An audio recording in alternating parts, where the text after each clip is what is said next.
welcome back to my channel. I am sharing a Q&A video with you guys today. I asked you guys over on Instagram for some questions to film this video. I get asked a lot of these questions on a regular basis, so I thought that I would go ahead and film a video and answer them for you guys. If you are new here, please subscribe down below. I would love to have you a part of my channel and my family, and give this video a big thumbs up if you guys learned something new about us and if you guys enjoy Q&A videos. Let's go ahead and jump into it. All right, you guys, I'm gonna go ahead and start answering some of these questions. I've got my latte here and I've got my phone with the questions populated, so let's go ahead and do this. The first question is, craziest and most impulsive thing I've done in my lifetime. This is a really funny question because, to be real with you guys, I don't feel that I'm a very impulsive person. I generally like to analyze and kind of weigh my decisions. So I would definitely have to say, before I had Opal, when I was working, my mom and sisters had planned a trip to Hawaii for a couple of days, and I didn't know about the trip until about a week prior to them leaving. And all of a sudden I got this text message from my mom and my sister saying, hey, you should come join us. I was really busy with work at the time and I just didn't know if I could make it happen. So I actually ended up booking a flight a couple days later and got on the plane and went to Hawaii for about 5 days. It was absolute bliss. It was so much fun. That is definitely one of the most impulsive decisions I've made.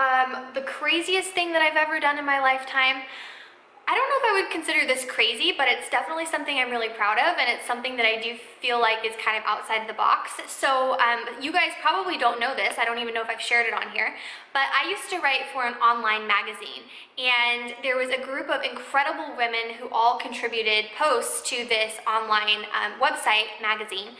And all of a sudden, we decided that we were going to do a weekend meet and greet for our readers, but also to meet each other, which was so cool. At the time, I was only 19 years old, and I flew to California, not knowing a single one of these women personally, and I stayed in a stranger's home who I had known through this incredible ministry and through writing, but I had never known face to face. And that was a really awesome, crazy experience. It was a 2-day trip. I met one of my absolute dearest friends, Abby.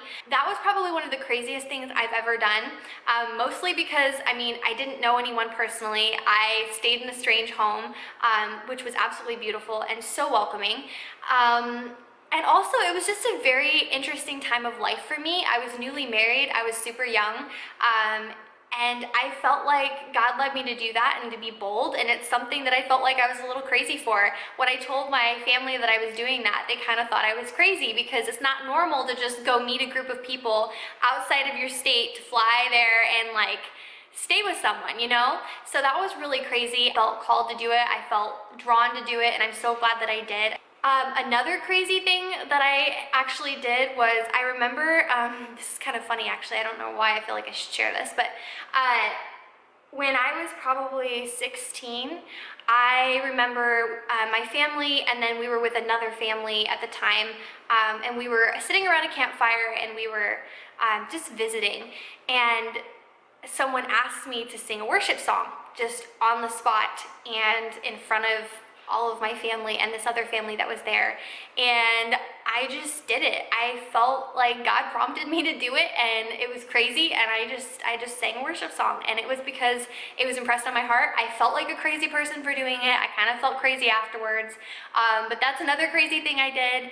And what else? I feel like there's a lot of crazy things I've done in my lifetime, and crazy by my definition, I don't know. I'm not somebody who drinks. I don't do anything dangerous per se.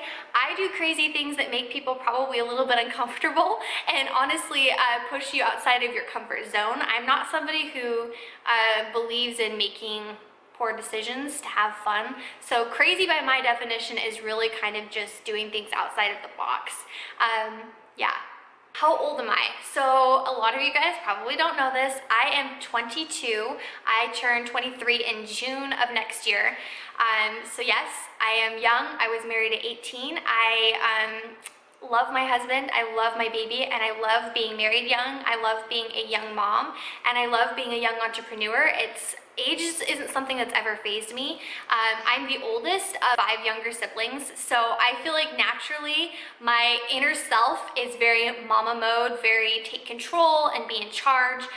Also with having a chronic illness like type 1 diabetes, you really have to take initiative and just show up for life.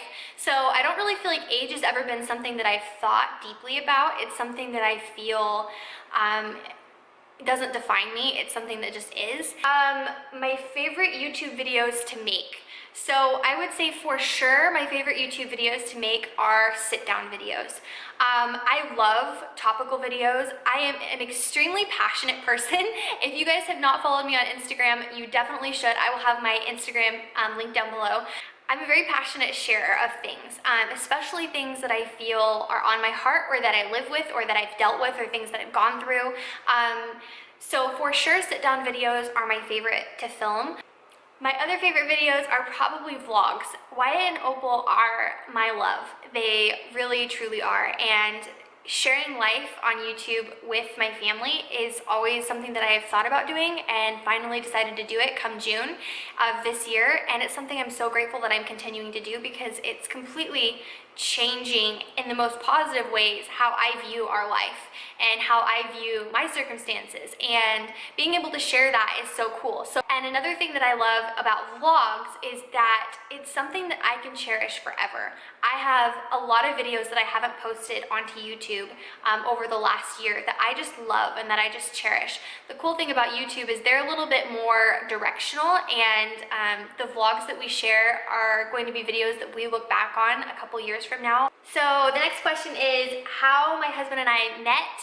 So my husband and I actually met as kids. My family had recently joined a new church. I was about 4 years old at the time and my husband was about 6. And our families actually grew up doing a lot of different things together, which was really cool. And we honestly were really close. Wyatt and I, my husband and I, were really close growing up. My brother actually was really good friends with both Wyatt and Wyatt's younger brother. So they were around me all the time, around our family all the time. We grew up as kids together. He used to come over and ride quads and play basketball. We used to do tennis matches and things like that. Before we ever really got serious or really had an interest in each other. We were really young when we were interested in each other, so it didn't start too late after, but we met as kids and our families were really close growing up, which was so fun. The next question is, share how my husband proposed. So we actually created a YouTube video together. I will link it in the iCard above for you guys. It goes into detail about how Wyatt proposed. Seriously, if you guys watch any of our videos together, watch this one or our budgeting video. That one's good too. But this one is super sweet because Wyatt really went all out and really put a lot of thought and energy into his proposal, and it was exactly everything that I had hoped for. So if you guys want to watch that video, click this iCard up here. Super sweet and very sentimental to me. The next question is, did I ever have any issue with my breast milk running low, and how did I produce more? So I breastfed Opal for 12 months straight. As a type 1 diabetic, I breastfed Opal 12 months straight, and I am very, very proud of that accomplishment. It was not easy, it was sacrificial, it was very physically, emotionally demanding and draining for me personally. That's just my experience. I could talk a lot more on this if you guys want me to create a video on breastfeeding and my experience specifically as a type 1 diabetic too. Let me know in the comments below. So in the beginning, I actually met with a lactation consultant and we discovered that I actually had an oversupply. So from 0 to 3 months, I had a huge freezer stash of breast milk because my body was just producing an abundant amount of milk for Opal those first 3 months. But once she hit 4 months old, everything kind of switched. At 4 months old, your baby becomes a little bit more regulated. They feed more on a schedule, if you will, every couple of hours versus every 30 to 45 minutes to an hour. And so your supply, naturally when you breastfeed, it will adjust to what your baby needs and their supply and demand. And so my supply at about 6 months, I would say, tanked a little bit. So I was constantly trying to combat both being a type 1 and breastfeeding and eating a lot and, you know, all of the above. So for me, at about 6 months old, I started to help my supply, and my supply never plummeted, it just decreased. I could tell a physical difference. I could tell Opal was fussier.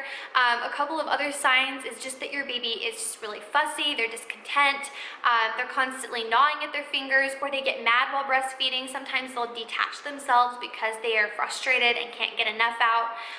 So I began to kind of notice some of those things.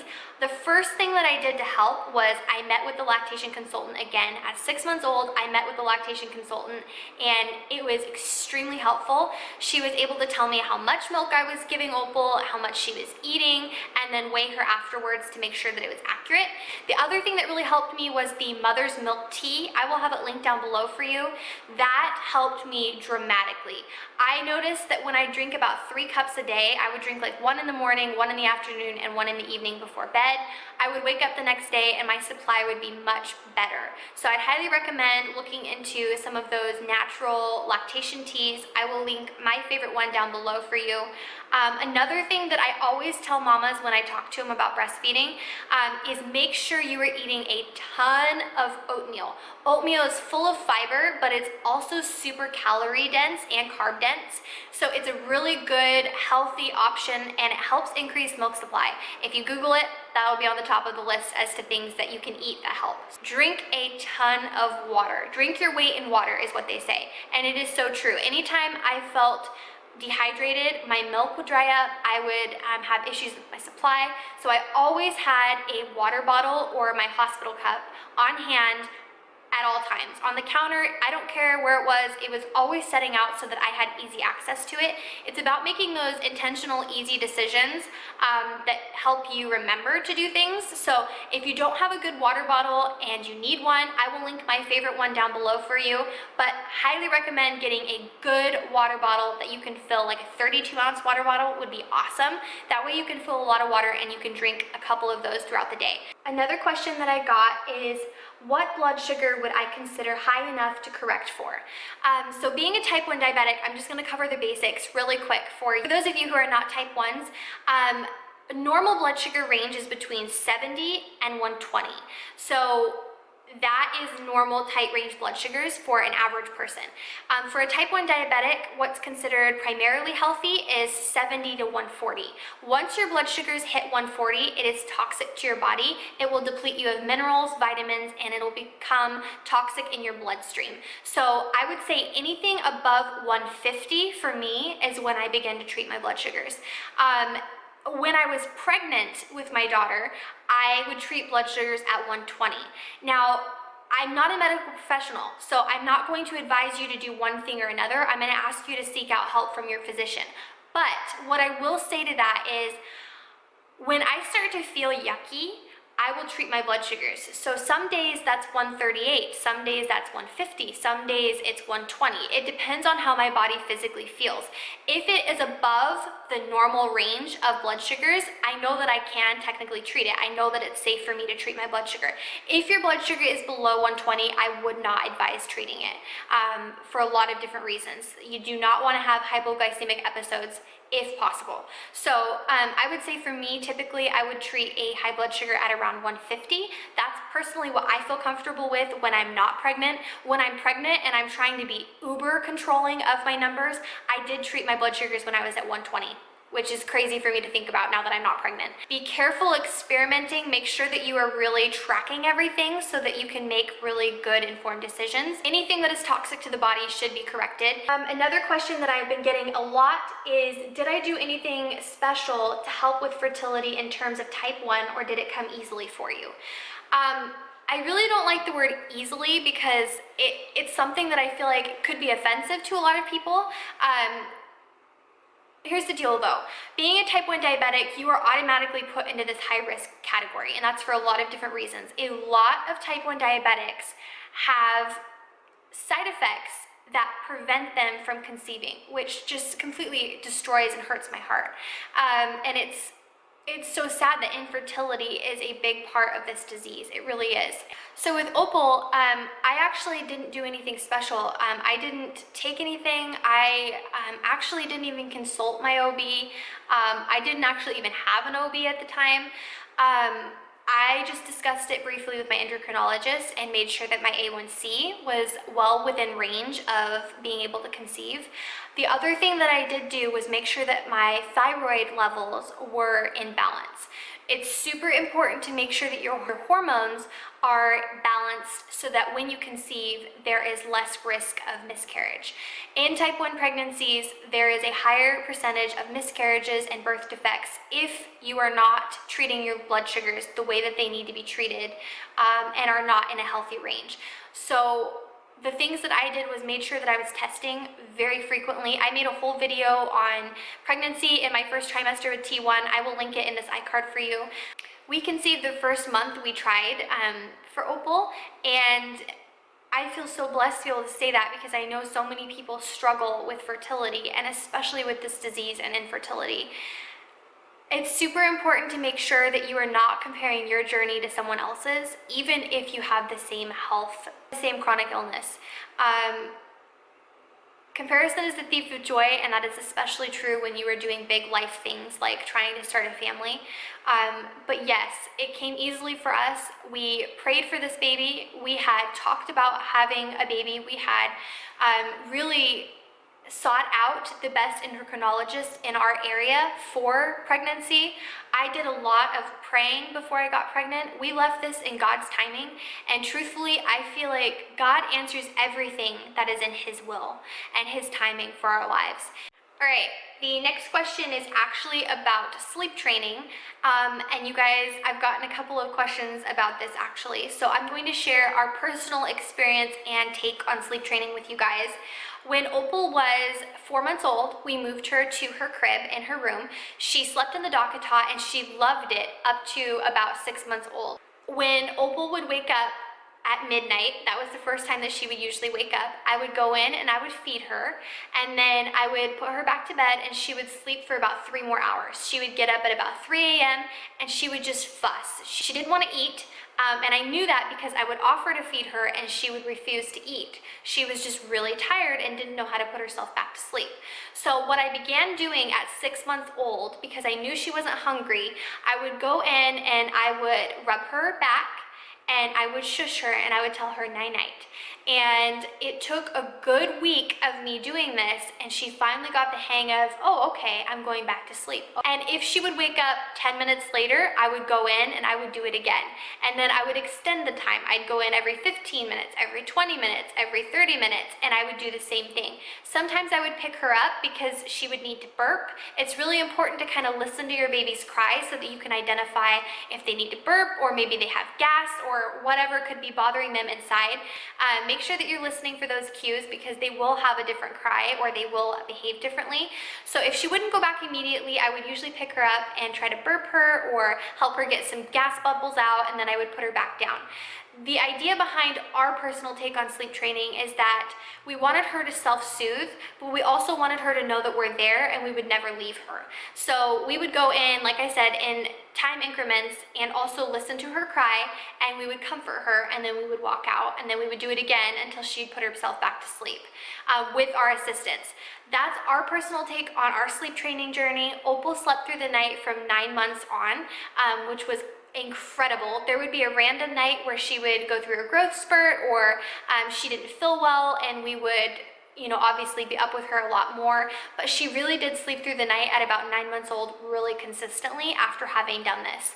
When she would go through leaps, it was a little bit difficult, and she would kind of revert back to her newborn state where she'd be up every couple of hours, and we would have to go through the same routine and remind her of her sleep cycle and help her identify that healthy sleep pattern that she needs to be healthy. Again, this is just our personal take on sleep training. This is going to be the end of my Q&A. I hope you guys enjoyed this video. I hope that it was fun and insightful for you guys. I hope that you guys will leave me a comment down below telling me something about yourself or something that you guys want to see from me, whatever. Just leave me a comment down below. I would love to talk with you guys down there. It's a great way for these videos to be more personable. And if you guys did enjoy this video, give it a big thumbs up and be sure to subscribe to my channel. I have a lot of new videos coming out in the upcoming weeks, and I'm super excited to share those with you guys. I will see you in my next video. Bye, friends.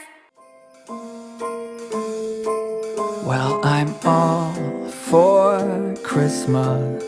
all the happy smiles and the wishes, and I want it all, from the lights to the mistletoe. Tell me one thing, is there anything that you're missing? I will keep you warm as soon as you remove that snow. Whatever we do, we will be alright. These holiday wonders will open your mind. May all your wishes tonight come true. The love I lived, the dream I knew. This Christmas I only wanna be close to you.